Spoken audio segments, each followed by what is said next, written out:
একবিংশ শতিকা বিজ্ঞানৰ প্ৰযুক্তিৰ দ্বাৰা পৰিচালিত শতিকা মানৱ সমাজে আজি প্ৰযুক্তিৰ ওপৰত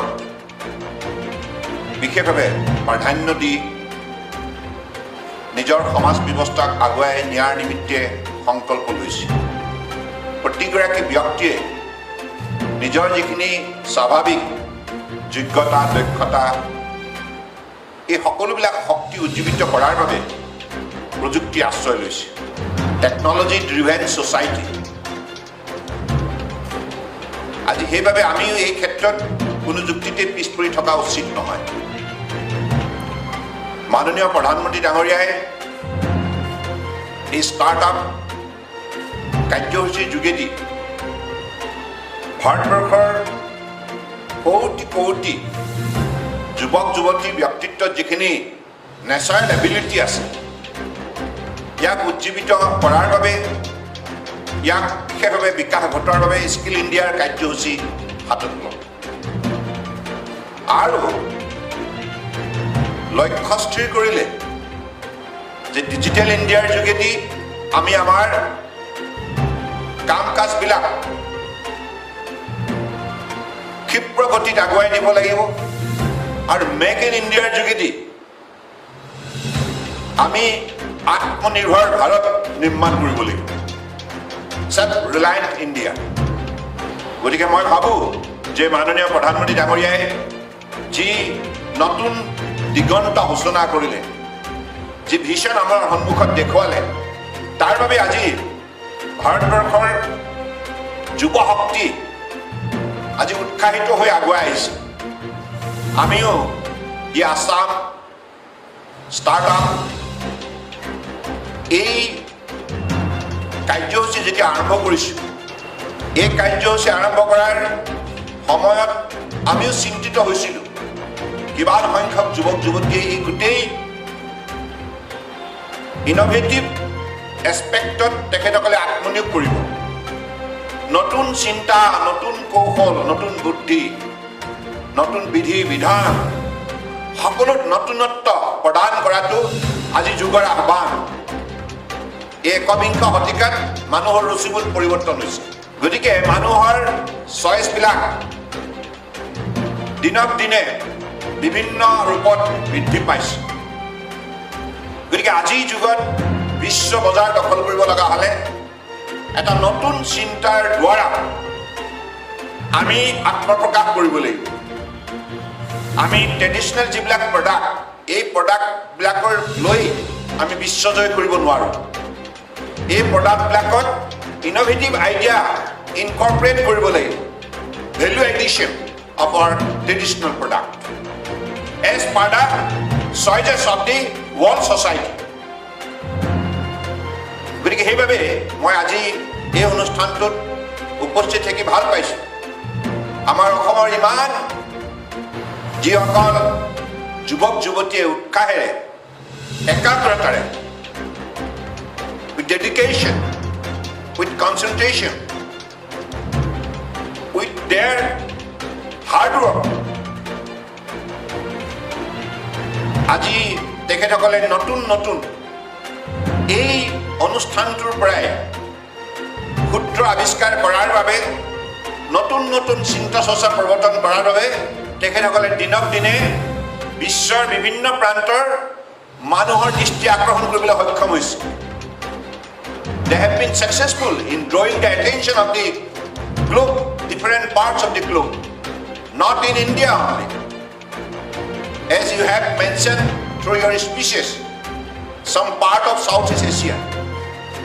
And even you could able to draw the attention of the developed countries like Germany.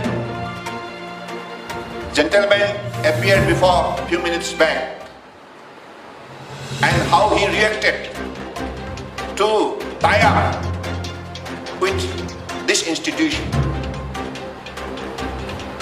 trying to develop the sense of togetherness, trying to develop a working relationship through which we can exchange our better ideas and thought to give better product to to the global society. Power of innovation.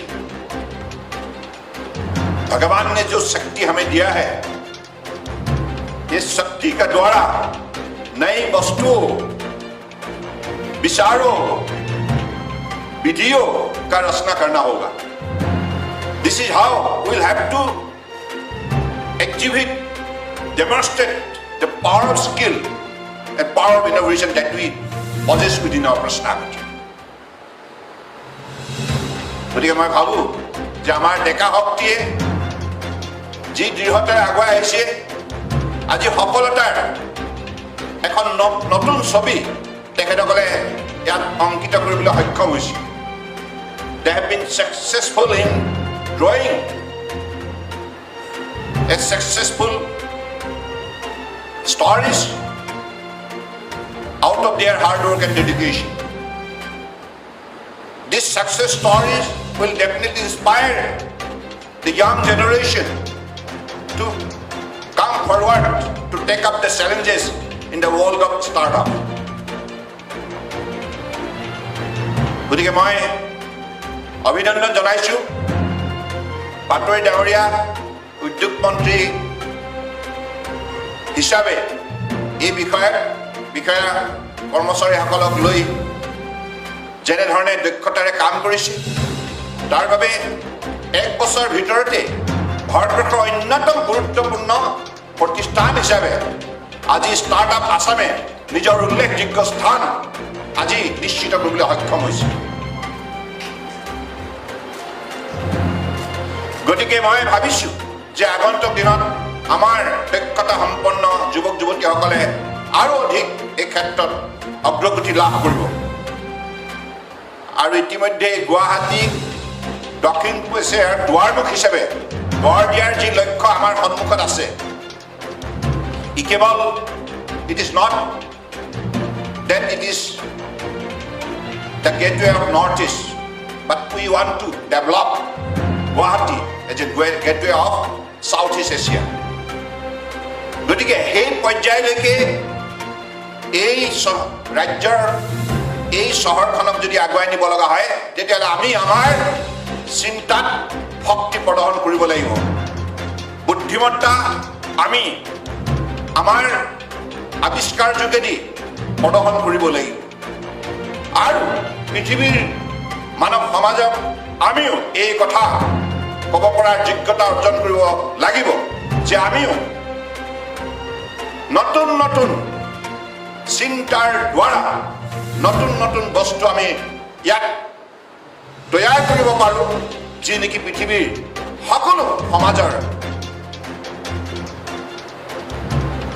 আস্থা আৰু বিশ্বাস বুটলিব পাৰে, সমাজৰ দৃষ্টি আকৰ্ষণ কৰিব পাৰে. গতিকে সেই পৰ্যায়লৈকে আমি অসমখন আগুৱাই নিয়াৰ প্ৰয়াস কৰিব লাগিব. আৰু আজি এক বছৰৰ ভিতৰত আমাৰ যুৱক যুৱতীসকলে যিখিনি কৰি দেখুৱালে, মোৰ এতিয়া সম্পূৰ্ণ আপোনালোকৰ ওপৰত বিশ্বাস আছে. আৰু মই ইয়ালৈ আহিছোঁ একমাত্ৰ আপোনালোকৰ অভিনন্দন জনাবৰ বাবে. আজি আপোনালোকে কষ্ট কৰি নতুন নতুন চিন্তা চৰ্চা আপোনালোকে ব্যক্ত কৰি আৰু আপোনালোকৰ সেই বুদ্ধিমত্তাৰ যোগেদি, সেই চিন্তা চৰ্চাৰ যোগেদি যিবিলাক আপোনালোকে ইয়াত বিভিন্ন সামগ্ৰী তৈয়াৰ কৰিছে, এই সামগ্ৰীবিলাকে বিশ্বৰ বজাৰ আজি পদাৰ্পণ কৰি জনসাধাৰণৰ দৃষ্টি আকৰ্ষণ কৰাই নহয়, সমাদৰ বুটলিছে. কাৰণ ৱৰ্ল্ড মাৰ্কেটত আমাৰ স্থিতিটো আমি ভিজিবল কৰিব লাগিব. Our position in the world market will have to be made visible, distinctive and attractive and acceptable. To that extent, we'll have to add our value, latest innovative ideas and thought, and we shall create most beautiful product and get a better market in the world society. গতিকে সেইবাবে মই সেই লক্ষ্যৰে আপোনালোকে কাম কৰি যাওক. মই মাননীয় প্ৰধানমন্ত্ৰী ডাঙৰীয়াক বিশেষভাৱে ধন্যবাদ জনাইছোঁ। তেখেতে 2014 চনত প্ৰধানমন্ত্ৰী দায়িত্ব লৈ ভাৰতবৰ্ষৰ প্ৰায় 90 কোটি 35 বছৰ তলৰ যুৱক যুৱতী উৎসাহিত আৰু উজ্জীৱিত কৰাৰ বাবে, শক্তি যোগান ধৰাৰ বাবে যিবিলাক আঁচনি ঘোষণা কৰিলে, এই আঁচনিবিলাক এতিয়া অত্যন্ত ফলপ্ৰসূ হৈছে। ভাৰতবৰ্ষৰ ডেকা শক্তি এতিয়া বিচাৰি পাইছে যে এইখন ৰাষ্ট্ৰক বিশ্ব শ্ৰেষ্ঠ ৰাষ্ট্ৰ হিচাপে যদি গঢ়ি তুলিব লগা হয়, আমাৰ শক্তি আমি প্ৰদৰ্শন কৰিব লাগিব। Youth led development, the power and energy and skill that we have among the youth will have to realize to the fullest extent. To the fullest extent, if you could realize our potential, then you could explore it for our better tomorrow. গতিকে মই ভাবোঁ যে সেই পৰ্যায়লৈকে আমি আমাৰ ৰাষ্ট্ৰখনক আগুৱাই নিব লাগিব। প্ৰধানমন্ত্ৰী নৰেন্দ্ৰ মোদী ডাঙৰীয়াই যি দক্ষতাৰে, দৃঢ়তাৰে আজি ভাৰতবৰ্ষক বিশ্বৰ মানচিত্ৰত জিলিকাই তুলিছে। বিশ্বৰ 770 কোটি জনতাই আজি মাননীয় প্ৰধানমন্ত্ৰী ডাঙৰীয়াৰ দক্ষতা, যোগ্যতা, সততা, নিষ্ঠা, একাগ্ৰতা আৰু কঠোৰ পৰিশ্ৰমৰ বাবে তেখেতক সকলোৱে শ্ৰদ্ধাৰে সম্বোধন কৰিছে। তেখেতে লোৱা পদক্ষেপসমূহক গুৰুহি প্ৰশংসা কৰিছে। গতিকে সেইগৰাকী মহান নেতাৰ নেতৃত্বত আজি ভাৰতবৰ্ষ দৃঢ়তাৰে আগুৱাই যাবলৈ সক্ষম হৈছে। কোভিড-19ৰ বিৰুদ্ধে যুঁজ দিয়াৰ বাবে তেখেতে লকডাউন কাৰ্যসূচীৰ যোগেদি যি উল্লেখযোগ্য পদক্ষেপ গ্ৰহণ কৰিলে, তাৰ বাবে আজি ভাৰতবৰ্ষৰ কোটি কোটি জনগণ সুৰক্ষিত, আমি সুৰক্ষিত। তেখেতে লকডাউন কাৰ্যসূচীৰ যোগেদি মানুহৰ মনত যিটো শক্তিশালী চেতনা প্ৰদান কৰিলে, সকলোকে এই চেতনা প্ৰদান কৰিলে, সজাগতা প্ৰদান কৰিলে, সতৰ্কতা প্ৰদান কৰিলে যে আমি এই সংক্ৰমণৰ পৰা নিজক ৰক্ষা কৰিব লগা হ'লে সামাজিক দূৰত্ব বৰ্তাই ৰাখিবই লাগিব, মুখত মাস্ক পৰিধান কৰিবই লাগিব, পৰিষ্কাৰকৈ হাত ধুই আমি নিজক নিজেই এই সংক্ৰমণৰ পৰা ৰক্ষা কৰিব লাগিব আৰু নিজক ৰক্ষা কৰাৰ লগতে আমাৰ পৰিয়ালটোৰ, আমাৰ সমাজখনক আমি ৰক্ষা কৰিব পাৰিম। গতিকে আজি সেই পদ্ধতি অৱলম্বন কৰাৰ বাবে ভাৰতবৰ্ষৰ প্ৰতিখন ৰাজ্যই আজি কোভিড-19ৰ বিৰুদ্ধে সকলো জাতি, জনগোষ্ঠী, ভাষা ভাষী, ধৰ্মাৱলম্বী লোকক লৈ যেনেধৰণে দৃঢ়তাৰে মনোবল অটুট ৰাখি যুদ্ধ দিছে, তাৰ বাবে আমি নিশ্চিত এই ভাইৰাছৰ পৰা আমি নিশ্চিতভাৱে পৰিত্ৰাণ পাওঁ। আৰু সমান্তৰালভাৱে এতিয়া আমাৰ ইকনমিক এক্টিভিটিবিলাক যেনেধৰণে বিভিন্ন কৰ্মক্ষেত্ৰত আৰম্ভ হৈছে, গতিকে আমি এই ক্ষেত্ৰত সম্পূৰ্ণ আশাবাদী যে তেখেতৰ বলিষ্ঠ নেতৃত্বত ভাৰতবৰ্ষই নিশ্চিতভাৱে অৰ্থনৈতিক সবলতা আয়ত্ত কৰাৰ ক্ষেত্ৰত আমি সকলোৱে সফল হ'ম। আৰু তেখেতে 20 লাখ কোটি টকাৰ যি পেকেজ ঘোষণা কৰিছে ভাৰতবৰ্ষৰ প্ৰতিখন ৰাজ্যক শক্তি যোগান ধৰাৰ বাবে, অৰ্থনৈতিক সবলতা প্ৰদান কৰাৰ বাবে, তাৰ বাবে আজি অসমৰ দৰে ৰাজ্য আমি সুযোগ পাইছোঁ। আমাৰ অসমত থকা মাইক্ৰ', স্মল, মিডিয়াম এণ্টাৰপ্ৰাইজেছ প্ৰায় 66,000 আজি এই আঁচনিৰ পৰা বিশেষভাৱে লাভান্বিত হ'ব। আৰু অসমৰ যিমান সংখ্যক বেংক আছে, reserve bank, NABARD, state bank বা অন্যান্য সকলোৰে লগত আলাপ আলোচনা কৰি এই ক্ষেত্ৰত আমি তেখেতসকলক আহ্বান জনাইছোঁ যে অসমৰ যিমান সংখ্যক মাইক্ৰ', স্মল, মিডিয়াম এণ্টাৰপ্ৰাইজেছ আছে, সকলোৱে যাতে এই আঁচনিৰ পৰা, এই পেকেজৰ পৰা অধিক লাভান্বিত হয়, তাৰ বাবে বেংকসমূহে উল্লেখযোগ্য পদক্ষেপ ল'ব লাগিব। আৰু সমান্তৰালভাৱে অসমৰ বুকুত থকা প্ৰায় আমাৰ 48 লক্ষ খেতিয়কে যাতে মাননীয় প্ৰধানমন্ত্ৰী ডাঙৰীয়াই ঘোষণা কৰাৰ 20 লাখ কোটি টকাৰ পেকেজৰ পৰা যাতে লাভান্বিত হয়, ইয়াৰ বাবে অসম চৰকাৰৰ তৰফৰ পৰা বিভিন্ন পদক্ষেপ হাতত লোৱা হৈছে। গতিকে আমি এতিয়া পাছলৈ চাব নালাগে, আমি সন্মুখলৈ এতিয়া দৃঢ়তাৰে আগুৱাই যাব লাগে। সামগ্ৰিকভাৱে দুখন যুদ্ধ চলি থাকিব। আমি কোভিড-19ৰ বিৰুদ্ধে যুদ্ধ চলাই যাম যেতিয়ালৈকে ভেকচিন ঔষধ আৱিষ্কাৰ নহয়, তেতিয়ালৈকে সামাজিক দূৰত্ব বৰ্তাই ৰাখি নিজকে পৰিষ্কাৰ কৰি ৰাখি আমি আমাৰ সমাজত কৰোণা ভাইৰাছৰ সংক্ৰমণ যাতে বৃদ্ধি নহয়, ইয়াৰ বাবে উল্লেখযোগ্য ভূমিকা আমি পালন কৰি যাম। আৰু দ্বিতীয়তে সমান্তৰালভাৱে আমি আমাৰ বিভিন্ন কৰ্মপথাৰ কাম কাজবিলাক সামাজিক দূৰত্ব বৰ্তাই ৰাখি আমাৰ কৰ্মভূমিত নিষ্ঠাৰে কষ্ট কৰি যাম। গতিকে এই দুইটা দিশত আমি সমান্তৰালভাৱে গতি কৰিব লাগিব আৰু কৰোণা ভাইৰাছৰ সৈতে কোএক্সিষ্ট কৰিবই লাগিব। গতিকে মই ভাবোঁ আপোনালোকে সকলোৱে আত্মবিশ্বাসী হৈ এই ক্ষেত্ৰত দৃঢ়তাৰে নিজ নিজ কৰ্মভূমিত পদক্ষেপ লওক আৰু ষ্টাৰ্টআপ আছাম আৰু এই যিটো উদ্যম আছাম, উদ্যম মানে উদ্যম মনোবল, হয়নে? গতিকে সেই উদ্যমটো থাকিব লাগিব, সেই বুদ্ধিমত্তা, সেই দক্ষতা থাকিব লাগিব আমাৰ ব্যক্তিত্বত। আমি তেতিয়াহে সমাজত নতুনত্ব আনিব পাৰিম, নতুনত্ব প্ৰদান কৰিব পাৰিম। গতিকে সেইবাবে অসমখন ভাৰতবৰ্ষৰ অন্যতম অৰ্থনৈতিকভাৱে শক্তিশালী ৰাজ্য হিচাপে গঢ় দিয়াৰ আমাৰ লক্ষ্য আছে। গতিকে আমাৰ আজিৰ তাৰিখত অসমৰ খেতিয়ক মনোবল অটুট ৰাখি কৃষি ভূমিত আত্মনিয়োগ কৰিছে।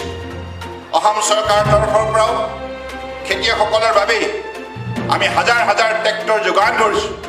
লক্ষ্য হৈছে মাননীয় প্ৰধানমন্ত্ৰী ডাঙৰীয়াই যেনেধৰণে ধাৰ্য কৰিছে 2022ৰ ভিতৰত কিষাণ কা উপাৰ্জন দুগুণা হোগা, সেই লক্ষ্যত উপনীত হ'বৰ বাবে আমিও অসমৰ কৃষিভূমিত যাতে খেতিয়কসকলে বিশেষভাৱে আত্মনিয়োগ কৰিব পাৰে আৰু উৎপাদন বৃদ্ধি কৰি উপাৰ্জন বৃদ্ধি কৰিব পাৰে, ইয়াৰ লক্ষ্যৰে এই কামত আমি চৰকাৰো মুখ্যমন্ত্ৰী সমগ্ৰ গ্ৰাম উন্নয়ন যোজনাৰ জৰিয়তে তেখেতসকলক আমি সহায় কৰিছোঁ। আৰু আজি তাৰিখত আপোনালোক সকলোৱে এই কথা জানে, যোৱা 1 বছৰৰ পৰা অসমৰ খেতিয়কৰ উৎপাদিত সামগ্ৰী এতিয়া কেৱল ভাৰতবৰ্ষৰ বজাৰত বিক্ৰী হৈছে এনে নহয়, Dubai, Abu Dhabi, Hong Kong, Singapore, London ইত্যাদি নিচিনা আন্তঃৰাষ্ট্ৰীয় বজাৰতো আজি বিক্ৰী হৈছে। অৰ্থাৎ অসমৰ খেতিয়কে বিশ্ব বজাৰ পদাৰ্পণ কৰিছে। গতিকে সেইবাবে এতিয়া খেতিয়কসকলৰ ভিজনো বৃদ্ধি হৈছে, তেখেতসকলৰ আত্মবিশ্বাস জাগি উঠিছে। তেখেতসকলে আজি যি ৰঙালাও উৎপাদন কৰিছে, কিছুদিনৰ আগতে সেই ৰঙালাও আবুধাবিলৈ আমি ৰপ্তানি কৰিছোঁ।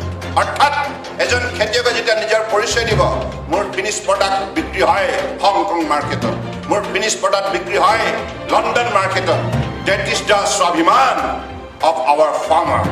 গতিকে সেইবাবে সেইখিনি হৈছে আমাৰ খেতিয়কসকলৰ দক্ষতাৰ পৰিচয়। গতিকে সেইবাবে অসমখন আগন্তুক দিনত নিশ্চিতভাৱে আগুৱাই যাব আৰু আমি সকলোৱে কঠোৰ পৰিশ্ৰমৰ দ্বাৰা আমাৰ লক্ষ্যত আমি উপনীত হ'ব লাগিব। মই পুনৰবাৰ ষ্টাৰ্টআপত যিসকলে সফলতা অৰ্জন কৰিছে, মই তেখেতসকলক ধন্যবাদ জনাইছোঁ। আপোনালোকে ইমান কম সময়ৰ ভিতৰত ডাইৰেক্টলি প্ৰায় 1700 আপোনালোকে নিযুক্তি দিছে আৰু ইনডাইৰেক্টলি 40,000। এই তথ্যটো সাংবাদিক বন্ধুসকল আপোনালোকে আজি প্ৰকাশ কৰিব। এই অনুষ্ঠানটোৱে 1 বছৰ ভিতৰত, 1 বছৰ ভিতৰত নহয়, 1 বছৰ ভিতৰত 1600 অলমষ্ট 1700 কিবা এটা আছে ফিগাৰটো, 1690, অৰ্থাৎ প্ৰায় 1700 ডাইৰেক্টলি ৰিক্ৰুইটমেণ্ট দিছে আৰু ইনডাইৰেক্টলি প্ৰায় 40,000। গতিকে সেই তথ্যটো আপোনালোকে আজি পাব। এই কথাখিনি এইকাৰণে অসমৰ উঠি অহা প্ৰজন্মক আমি জনাব লাগে, কাৰণ এটা অনুষ্ঠান জন্ম হৈ ইমান কম সময়ৰ ভিতৰত যদি ইমান হাজাৰ হাজাৰ মানুহক মৰ্যাদা সহকাৰে জীৱনৰ বাটত উপাৰ্জনৰ পথ দিব পাৰে, নিশ্চিতভাৱে এই অনুষ্ঠানটোৰ প্ৰতি আমাৰ সকলোৱে দায়িত্ব আছে থাকিব। এই অনুষ্ঠানটো যিমানেই শক্তিশালী হয় আগন্তুক দিনত সিমানেই হাজাৰ হাজাৰ নিবনুৱা যুৱক যুৱতীয়ে কৰ্মসংস্থাপন পাব, এই কথা নিশ্চিত। সেইবাবে মই পুনৰবাৰ উদ্যোগ মন্ত্ৰী পাটোৱাৰী আৰু আমাৰ কমিশ্যনাৰ ছেক্ৰেটাৰী কে দ্বিবেদী আৰু ইয়াত অন্যান্য যিসকল বিষয়া মেডাম বৰুৱাৰ লগতে যিসকল আছে সকলোকে মই বিশেষভাৱে ধন্যবাদ জনাইছোঁ আৰু এই অনুষ্ঠানটো চলাই থকা প্ৰতিগৰাকী ব্যক্তিক ধন্যবাদ জনাইছোঁ আৰু আজি এই অনুষ্ঠানত বিশেষভাৱে উপস্থিত থকা মোৰ তিনিগৰাকী সতীৰ্থ বিধায়কক মই আপোনালোকক চিনাকি কৰাই দিওঁ আমাৰ ৰূপক শৰ্মা ডাঙৰীয়া নগাঁও সমষ্টিৰ বিধায়ক MLA ফ্ৰম নগাঁও সমষ্টি আমাৰ দিলীপ পাল ডাঙৰীয়া তেখেত শিলচৰ সমষ্টিৰ বিধায়ক আৰু অচিনে ৰায় চৰকাৰ তেখেত ধুবুৰী গুৰুগঞ্জ সমষ্টিৰ বিধায়ক মই সকলোকে তেখেতসকলক ধন্যবাদ জনাইছোঁ আৰু ইয়াৰ উপস্থিত থকা আপোনালোক সকলোকে মই আন্তৰিকতাৰে ধন্যবাদ জনাইছোঁ I sincerely extend my heartfelt thankfulness to everybody because of your kind presence here and your inspiration and particularly the way you have taken the initiative has become the source of inspiration for all of us. It's a sense of togetherness. It's a question of team spirit. So that is why when we walk in the spirit of Team Assam, so that's how we can generate power, energy and strength within ourselves. Dhanyavad, Jai Hind!